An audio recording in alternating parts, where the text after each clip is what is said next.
श्री माँ श्री अरविंद दि divine path group को समस्त स्वागत नमस्कार। आम आज 54तम अधिवेशन रे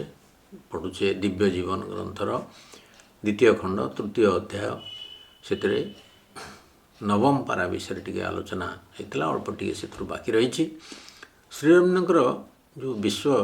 सृष्टिर रहस्य कथा आम आलोचना करते से गोटे कथा मन रखा दरकार जे श्री अरविंद क्रिएशन शब्दटी व्यवहार करना। क्रिएशन शब्दटी से अर्थ ये हूँ गोटे अभिव्यक्ति, यहाँ डिवाइन कर आत्म अभिव्यक्ति से harmonically manifest being of God in great rhythms of conscious force and delight. से तांकर आत्म से निजको ये प्रकटित करुँच रूपायित करुँच निजको अभिव्यक्त करुँच। ये गोटे अभिव्यक्त जगत, इट्स ए प्रोजेक्शन। से क्रिएटर कौट बाहर रही सृष्टि को गोटे अलग रखी ना, से ऑल परभेडिंग, से सर्वव्यापी। तो से श्वेत श्वेतर आम पढ़ी सर्वव्यापी सर्वभूतांतरात्मा, पुणी मध्य पढ़ी सर्वभूताधिवास, से सबु भूतंकर लिविंग क्रिएचरंकर होम। से ईशोपनिषद आम गोटे धाड़ी देखा तदंतर सर्वस्य तदु सर्वस्य अस्य बाह्यतः। सी समस्त भितरे पुणी सबुर बाहर, अंतर भितर अच्छा पुणी सी सबुर बाहर बाहर। तेणु अंतर भितर एवं बाहर एक समय रोचंती। छड़ा तांकर जो ये अभिव्यक्त जगत छड़ा आउ कौटी बाहर किसी ना। जमती आम श्लोकटी पढ़ू शांति मंत्रटे पाठ करूँ पूर्णमदः पूर्णमिदं पूर्णात् पूर्णमुदच्यते पूर्णस्य पूर्णमादाय पूर्णम एव अवशिष्यते। See that is whole, that is complete, this is complete. It has been assumed. आमर से किसी करवार से सेठू आसी it has emerge from the whole, this whole has emerge from that whole. से सेकेंड लाइन हूँ पूर्णस्य पूर्णमादाय पूर्णम एव अवशिष्यते। जदि आम होल रु होल को काढ़ी नवा ताहले से होल ही रही। ये गोटे रिडल कौन है इधर गोटे तात्विक जिनस रही। जमी अर्थ ट्रेडिशनल वे अर्थ होती आमर किसी ना। मोर कहया कथा जे जदि पूर्णरु किछि बात दिया जाए, if it is at all possible, जदि बा संभव हुए जे पूर्णरु किछि काढ़ी निया जाए, तेबे से पूर्ण रहिबो। तार अर्थ होछि जो अंशटी को आपण काढ़ी नेबे पूर्णमादाय टेकिंग समथिंग मादाय कौट रखिए ता बाहर कौट किसी ना, जो रखिए तारी परिधि भितर जो भी आपण पूर्णरु किसी अंश नहीं बा गोटे पूर्णरु पूर्णांत पूर्णस्य पूर्णमादाय तादर पूर्ण नेले भी सी तारी पूर्णता भितर ही रहिबो, तारी होल भितर ही रहिबो, ता बाहर किसी ना। एटा कहीं riddle you cannot take anything from the whole. जदि बा आपन नेबे से होल भितर ही से रखिए ताको आपनकर बाहर ताकर जगह नहीं रखिया किछि। You cannot deduct anything from it. जदि बा डिडक्ट करिवे, ये तो गोटे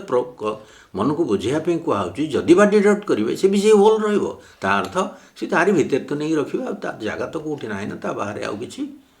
ए भलिया कथा। तेणु यहाँ अभिव्यक्त जगत, ये गोटे अभिव्यक्त जगत। से निजे प्रोजेक्ट कर जगत भितर निजे जगत रे परिणत होती। आत्म एव अभूत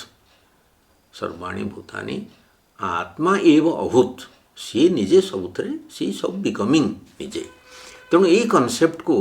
वेदांत जुग जुग धरिकी ये कनसेप्ट को आम मुंड भितर भर्ती कर रखी। श्री अरविंद ताको एक्सप्लेन कर। श्री अरविंद प्रथम कहते universe God in all in God, यहाँ बुझाला। विश्व एवं व्यक्तिर जो म्यूचुअल इनक्लूजन कथा ये पढ़ला, जे विश्व व्यक्ति रिलेटेड टू इच अदर। प्रथम फर्स्ट स्टेप है related to each other. Second step है जे ये जो व्यवहारिक संबंध रे they are dependent upon each other, mutually dependent. देखो म्यूचुअली डिपेंडेंट साइंस इंटरकनेक्टेडनेस विषय कहूँ, सिम्बियोसिस विषय कहूँ, इंटरकनेक्टेडनेस म्यूचुअली डिपेंडेंट कथा कहूँ। थर्ड स्टेज रे म्यूचुअली इनक्लूडेड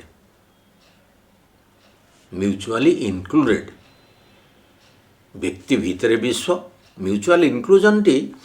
व्यक्ति भितर विश्व विश्व भितर व्यक्ति ये जो म्यूचुअल इनक्लूजनटा माइंड रीजन भाषा यहाँ बुझा जापरनि ये गोटे डायमेंशन कथा ये कहते ये साइकोलॉजिकल एंड स्पिरिचुअल ये अंतर्चेतनार कथा और आध्यात्मिक कथा 3 डायमेंशन बुझे हेनी आउ इगो फास्ट दीटा संभव फास्ट दीटा प्रथम दीटे है जे रिलेटेड टू इच अदर इगो अन्य मान सहित संबंध रहिबो व्यवहारिक क्षेत्र में म्यूचुअली डिपेंडेंट हो पार जो तार स्वार्थ अच्छी से निर्भर कर ये निर्भर कर बट म्यूचुअली इनक्लूडेड हवा हेले से सोल लिबरेटेड हम सोल गोटे लिबरेटेड स्टेट रे जितेबाला से परात्पर ट्रांसेंडेंट सहित आसी मिलित हम मिलित हवा उपनीत हम सेतेबेले सी गोटे comes into union with this transcendent it has this self experience of self and cosmos कौन all in God God in all each in all in each यही अनुभूति लिबरेटेड सोल हम जो से ट्रांसेंडेंट सहित मिलित हवा आसो तेणु जोटा अंतर्चेतनार क्षेत्र में एक पारस्परिक अंतर्भुक्ति म्यूचुअल इनक्लूजन एवं दुहींकर भागवत ऐक्य निरंतर अस्तित्वर माने गोटे निरंतर अस्तित्व अर्थ गोटे परसिस्टेंट एक्जिस्टेंस बोथ परस्पर भितर रही mutual inclusion and persistent existence of both in a divine union गोटे दिव्य एकत्व से माने मिलित होउछथि एवं से कौन हो which is at once a oneness a fusion and an embrace ये गोटे आरटी सहित मिलित होउछि गोटे आरटी को आलिंगन करी रखुछि एवं एकत्वर उपलब्धि होउछि एकाधार एकत्वर उपलब्धि मध्य होउछि तो वननेस एकत्वर उपलब्धि फ्यूजन मिलित होउछन्ति आ एम्ब्रेस परस्पर आलिंगनबद्ध हो रहउछन्ति तेणु all in each in all बा God in all in God ये जो भाव ये जो म्यूचुअल इनक्लूजन भाव it can only be felt by the liberated soul अहंग भावापन्न स्थिति रही मनुष्य द्वारा ही साधक द्वारा ही पारनि अहंगर स्थिति जो पर्यंत बजाय रोची अहंग भावापन्न मनुष्यटी जमा ये कथा बुझीपार ना तेणु ये 9 नंबर पारार ये कथाटा कहते कहते 10 नंबर पारार आरंभ the normal experience of the reason therefore is not applicable to these higher truths the normal experience of the reason बुद्धिर दैनंदिन अनुभव ये उच्चतर सत्य गुड़िक क्षेत्र में आम प्रयोग करें ना कहीं in the first place the ego is the individual only the ignorance अज्ञानता क्षेत्र में इगो हूँ इंडिविजुअल इगो हूँ अधिकांश लोकों यहाँ सत्य that is a true individual which is not the ego प्रकृति आम ट्रू इंडिविजुअल कथा पढ़ीचे कहीं पुरुष तांकर चेतना सहित विश्व बा वर्ल्ड बीइंग रू उपादान संग्रह करी व्यक्तिर व्यक्तित्वटी गढ़ती तार इंडिविजुअलाइजेशन प्रक्रिया आरंभ हुए जो इंडिविजुअलाइजेशन प्रक्रिया कंप्लीट हो जाए it gets rid of the ego अहंगरू मुक्त हुए एवं से एकत्वर अनुभव करे एकत्वर अनुभव करिया होची असल आध्यात्मिकता होची विद्या बा नॉलेज ऑफ द वननेस ये इवोल्यूशन चली सोल ये आसी भगवान को लीला ये चली कहीं सबुटिक एकत्वर पृष्ठभूमि उपरे सबू दिव्य जीवन इत्यादि सब प्रतिष्ठित हम कह आगे जापर ये कहते जदि बा से जो इंडिविजुअल जे कि इगो को अतिक्रम कर से इगोइस्टिक नुह बा सेल्फ सेपरेटिव नुह अन्य भिन्न मन करुवा व्यक्ति नुह किंतु से जार मर्मगत लक्षण है मूलगत एकत्व पर आधारित व्यवहारिक पारस्परिकता ये देखा but which the essential character is practical mutuality founded in essential unity गोटे मूलगत एकत्व पर ये जो प्रैक्टिकल म्यूचुअलिटी प्रतिष्ठित हो बेस कर फाउंडेड तो जो म्यूचुअल जो एसेंशियल यूनिट हूँ बड़ कथा that is an essential unit सृष्टि गोटे बा ये अभिव्यक्त जगत रे भगवान विश्व एवं व्यक्ति ये सबू भितर गोटे एसेंशियल यूनिट रही से एसेंशियल यूनिट को बेस करी सबू म्यूचुअल इनक्लूजन इत्यादि जहाँ हम this mutuality founded in unity is the whole secret of the divine existence in its perfect manifestation आर पूर्ण अभिव्यक्ति रे ये पारस्परिकता है जोटि ऐक्य पर आधारित होती से दिव्य अस्तित्वर पूर्ण रहस्य डिवाइन एक्जिस्टेंस रो सीक्रेट होची ए unity mutuality founded in the unity. ये आम मन रखा मंत्र भाया कथा unity mutuality founded on essential unity. जिते आम डिवाइन लाइफ डिवाइन क्रिएशन इत्यादि कथा आम आकु आलोचना करवा यही हम बेसिस यही हम मूल कथा ये हम या आधार करी आम आलोचना करवा। तेणु यार पूर्ण अभिव्यक्ति परिपूर्ण प्रकाशित रूप से म्यूचुअल इनक्लूजन टी एसेंशियल यूनिटी उपर पर्यवसित होकर रहिबो। It must be the basis of anything to which you can give the name a divine life. माने आम दिव्य जीवन बोली जहाँ किसी आम कहवा से संपर्क ये तार भित्ति होती तार भित्ति होकर। तेणु आमको गोटे वननेस आड़ को जीवा पड़ो। प्रत्येक व्यक्ति को आमको समस्त इवोल्यूशन से आड़ को नब आम भीतर थिबा सोल प्रेजेंस बा साइकिक बीइंग बा डिवाइन प्रेजेंस आमको धीरे धीरे इगोरु मुक्त करी इगोर सेपरेटिव व्यू भेदधर्मी दृष्टि इगोर लिमिटेशन तार सीमितता ताधीर आम धीरे धीरे मुक्त होकर से एकत्व आड़ को आम समस्ते मूव करवा। डिवाइन बा डिवाइन लाइफ संभव ये एकत्वर भूमि उपरे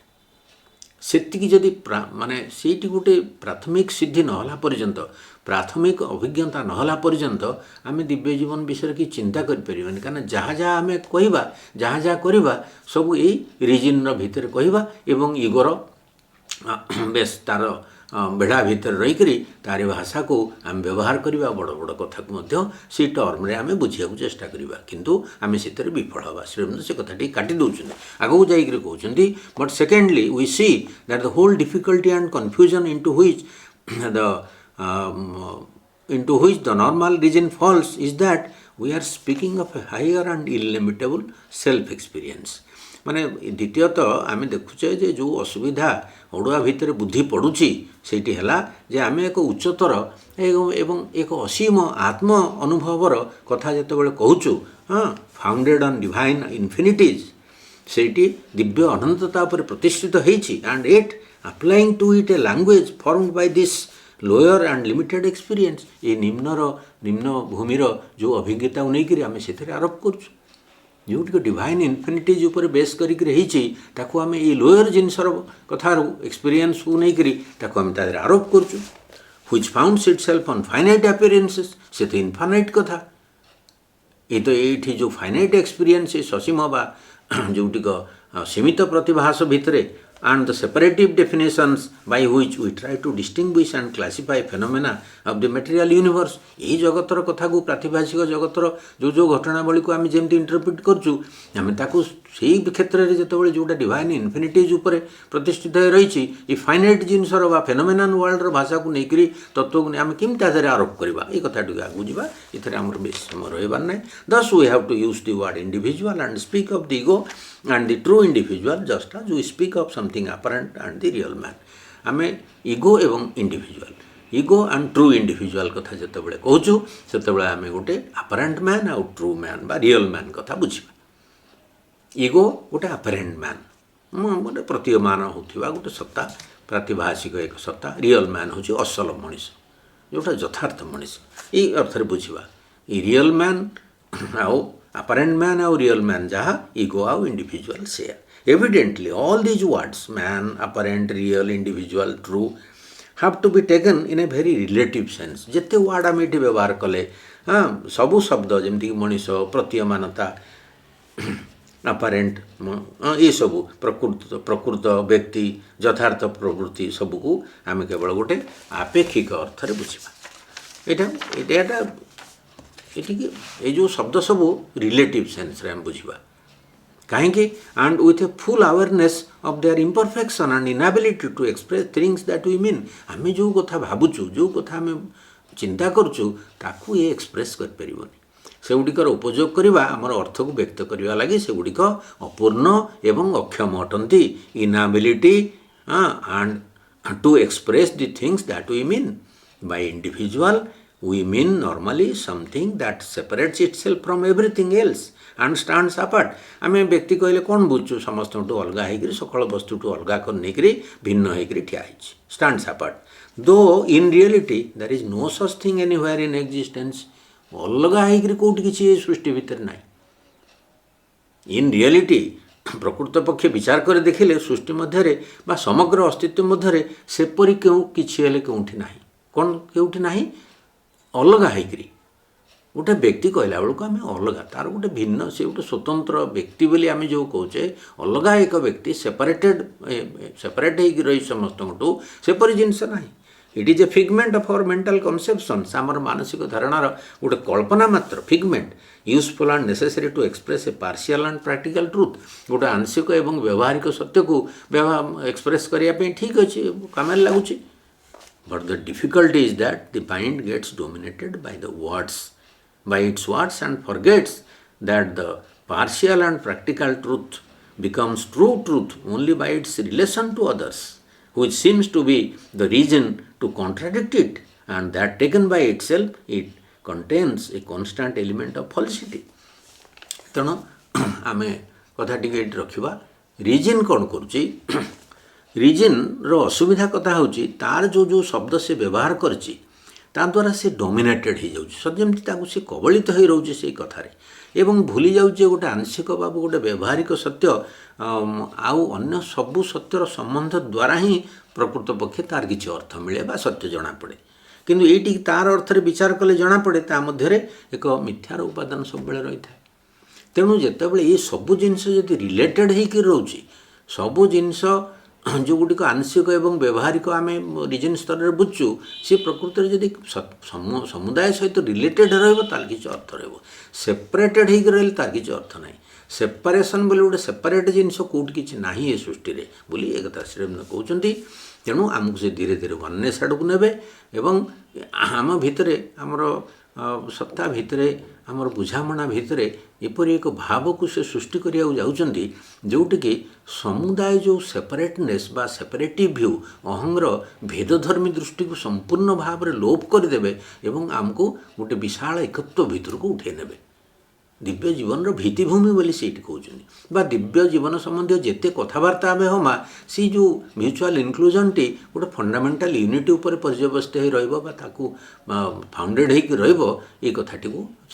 को बुझापे आमको धीरे धीरे आर्गुमेंट सहित विभिन्न युक्ति देखकर आपको नौ सो समस्त धन्यवाद आपण मूल शेष पर्यंत आलोचना गुड़ी शुणिबे नमस्कार।